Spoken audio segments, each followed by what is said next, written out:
자, 오늘 말씀은 사도행전 7장 54절부터 8장 8절까지 말씀입니다. 함께 읽습니다.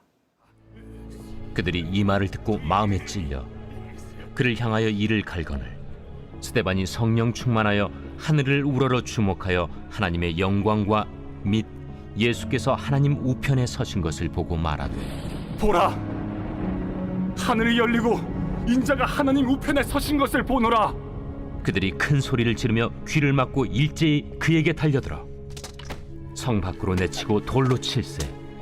증인들이 옷을 벗어 사울이라 하는 청년의 발 앞에 두니라.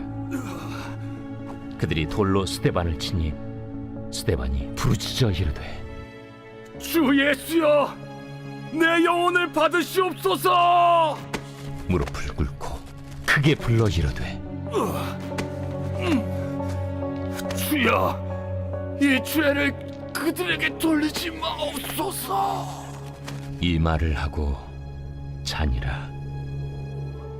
사울은 그가 죽임당함을 마땅히 여기더라.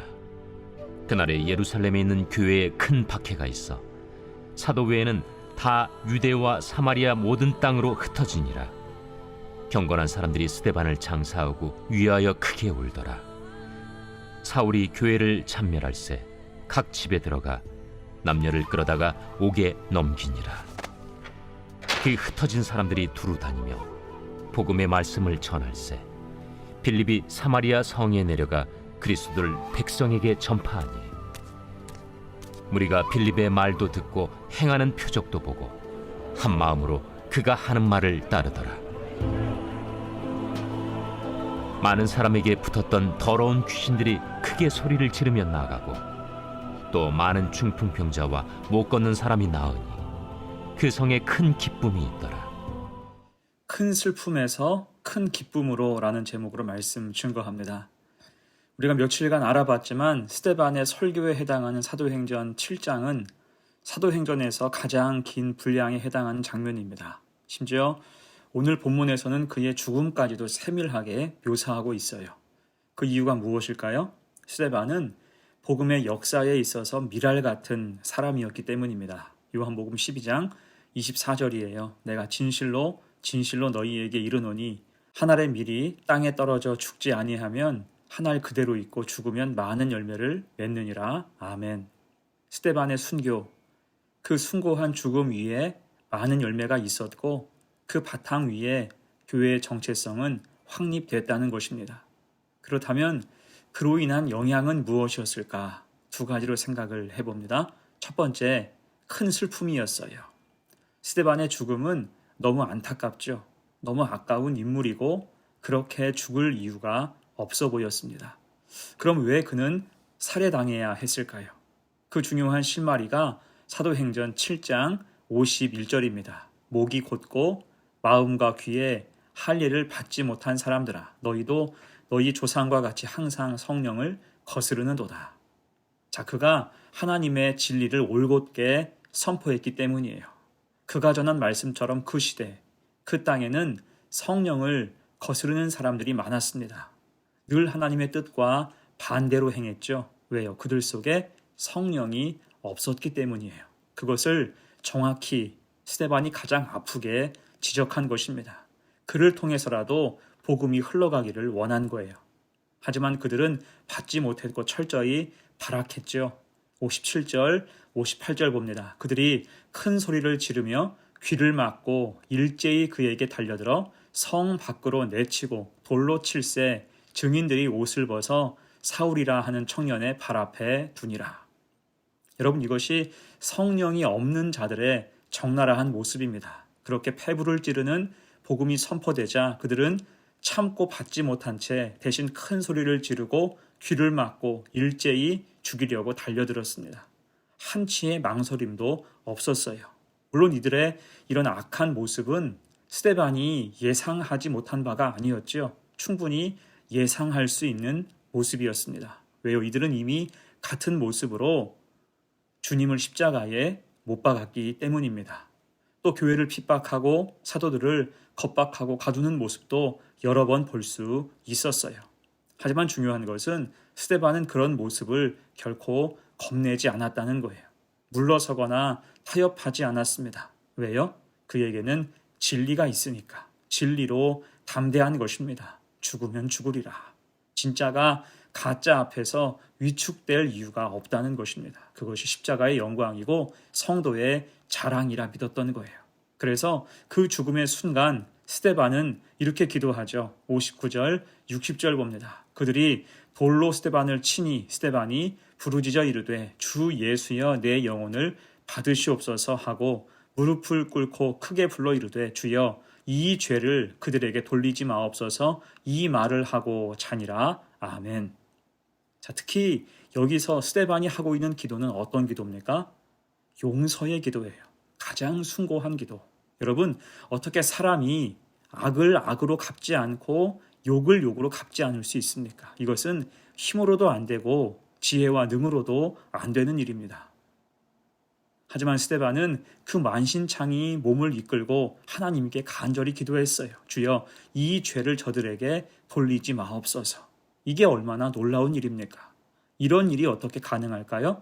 그것은 스데반 그가 끝까지 주님을 바라봤기 때문이에요. 그리고 영광 중에 계신 주님을 본 것입니다. 결국 성경은 스데반의 죽음을 어떻게 평가합니까? 60절 맨 마지막이죠. 이 말을 하고 자니라. 결국 평안이 임했다는 거예요.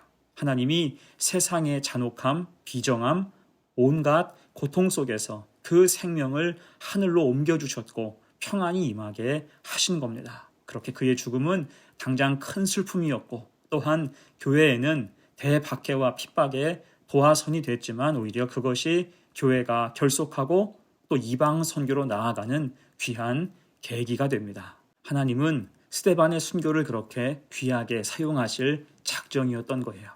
여러분, 이것이 우리가 측량하지 못하는 하나님의 섭리지요. 때로는 감당할 수 없는 어려움이 생기기도 하지만 그것을 결국 하나님은 선하게 인도하실 때가 많습니다. 이에 우리는 그 섭리를 인정하며 스데반에게는 비할 수 없겠지만 매 순간 믿음의 최선을 다해야 할 줄로 믿습니다. 낙심하지 말고 주님 붙들고 나아갈 때 지금의 어려움과 아픔이 가장 선한 길의 지름길이 될 수 있음을 기억해야 하는 거예요. 그럼 믿음의 삶을 살아가는 복된 성도가 되시기를 간절히 축원합니다. 아멘. 두 번째예요. 스데반의 영향 두 번째, 큰 기쁨이 회복됩니다. 스데반이 순교한 사건은 초대교회 입장에서는 날벼락과 같은 사건이었어요. 그때까지 교회는 탄탄대로였는데 스데반 순교를 기점으로 아주 대대적인 핍박이 시작되었기 때문입니다.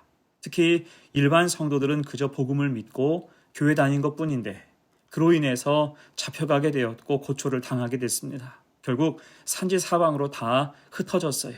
그러니까 겉으로 드러난 것만 본다면 안타깝기 그지없는 상황이라는 겁니다. 하지만 그 속에는 이 일을 돌파구로 사용하시려는 뚜렷한 하나님의 뜻이 담겨 있지요. 그것이 무엇입니까? 복음의 확산이에요. 여러분, 사도행전 1장 8절을 기억해 보십시오. 오직 성령이 너희에게 임하시면 너희가 권능을 받고 예루살렘과 온 유대와 사마리아와 땅끝까지 이르러 내 증인이 되리라 하시니라. 아멘. 이제 이것을 이루시겠다는 거예요. 사실 초대교회가 세워지고 부흥하면서 복음 전파에 대한 생각이 느슨해졌어요. 부흥하는 것을 구경하고 누리느라 바빴습니다. 당장 온 유대와 사마리아와 땅끝까지 가야 될 필요성을 못 느꼈던 거예요. 그래서 아마 박해가 없었다면 이들은 결코 움직이지 않았을 겁니다. 이에 하나님은 스데반의 순교를 통해서 그 성도를 흩어지게 하셨어요. 그럴 때 그들의 숨겨진 저력, 감춰진 믿음의 야성이 드러나기 시작하죠. 8장 4절 보세요. 그 흩어진 사람들이 두루 다니며 복음의 말씀을 전할세.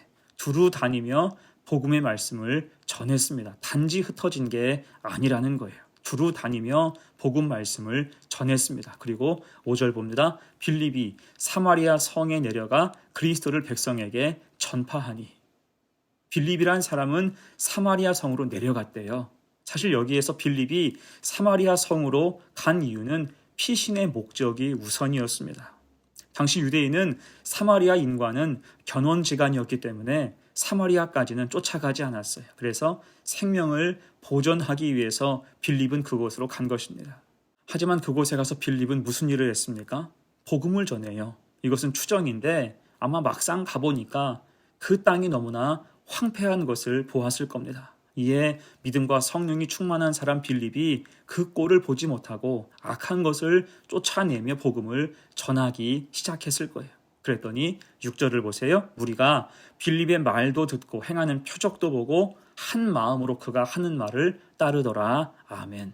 사람들이 복음에 집중하는 거예요. 믿음이 들어가는 것입니다. 무리가 빌립의 말도 듣고 행하는 표적도 보면서 그의 말을 따르게 됐어요. 그럴 때 7절, 8절입니다. 많은 사람에게 붙었던 더러운 귀신들이 크게 소리를 지르며 나가고 또 많은 중풍병자와 못 걷는 사람이 나으니 그 성에 큰 기쁨이 있더라. 아멘. 곧 빌립은 도망치듯 예루살렘을 벗어나서 사마리아에 들어갔지만 그가 증거하는 복음의 역사는 놀라웠어요. 각색 병자와 귀신 들린 자들이 고침받았습니다. 여러분, 이게 무엇입니까? 이게 성령의 역사이고 복음의 능력이에요. 예수 이름으로 전하는 복음은 닿는 곳마다 악한 것을 깨뜨릴 수 있다는 것입니다. 나는 약하고 나는 부족해도 하나님은 하실 수 있다는 거예요. 결국 사마리아 성이 어떻게 됩니까? 그 성에 큰 기쁨이 임하게 되지요. 그 성에 큰 기쁨이 있더라. 큰 슬픔을 지나 이제는 큰 기쁨으로 이어졌다는 것입니다. 이를 통해 사마리아 성 전체의 색깔이 바뀌게 됐어요. 여러분, 이것이 하나님의 선하신 뜻입니다. 고난을 통해 형통의 길을 여시고 슬픔을 통해 기쁨을 주셨으며 핍박을 통해 가장 귀한 복음을 전달하게 하신 거예요. 그래서 우리도 일희일비할 것이 아니라 어떤 처지와 상황에서도 하나님을 바라보고 합력하여 선을 이루시는 그 놀라운 은혜를 체험할 수 있는 복된 성도가 되시기를 간절히 축원합니다. 아멘. 이제 말씀을 정리합니다. 오늘 본문을 큰 그림으로 보십시오. 놀라운 것은 큰 슬픔과 핍박으로 시작한 이 사건이 결국 큰 기쁨으로 변했다는 것입니다. 그래서 오늘 8장 1절로 8절을 보면 큰이라는 단어가 3번 들어가요. 큰 박해가 있었고 큰 울음이 있었으며 큰 기쁨으로 이어집니다. 이것이 은혜의 방향과 흐름이라는 거예요. 큰 슬픔이 결국 큰 기쁨과 은혜로 변해 갔음을 오늘 성경은 증언하고 있어요. 이것이 하나님의 뜻이라는 겁니다. 이를 위해서 성도는 실망치 않고 교회를 지켰고 흩어진 성도들은 하나님을 힘입어 복음을 전한 것입니다. 그때 복음은 흐르고 흘러서 사마리아를 적시고 그 성에 큰 기쁨이 임하게 한 거예요. 여러분, 그래서 우리도 쉽게 좌절하지 말고 쉽게 단정하지 말아야 할 것입니다. 하나님의 뜻은 함부로 예단할 것이 아니라 순종하며 기꺼이 나아가야 돼요. 그럴 때 선한 은혜로 우리의 길을 인도하실 것입니다. 그렇게 복음을 무장하며 담대히 헌신하고 주님의 뜻을 쫓아 살아가는 복된 성도들 다 되시기를 간절히 축원합니다. 아멘. 기도합니다. 은혜의 주님, 하나님의 섭리를 바라보게 하옵소서. 큰 슬픔으로 교회가 다 망한 것 같았지만 그를 통해 복음을 전달하게 하시고 전혀 교류가 없던 사마리아 땅에 복음을 전하며 큰 기쁨으로 위로가 임하는 장면을 봤습니다. 이에 우리도 함부로 예측하거나 낙심하지 않게 하시고 하나님이 인도하시는 방향에서 오직 순종과 겸손으로 그 길을 가는 주님과 동행하는 복된 성도가 되게 하옵소서. 감사드리며 예수님의 이름으로 기도하옵나이다. 아멘.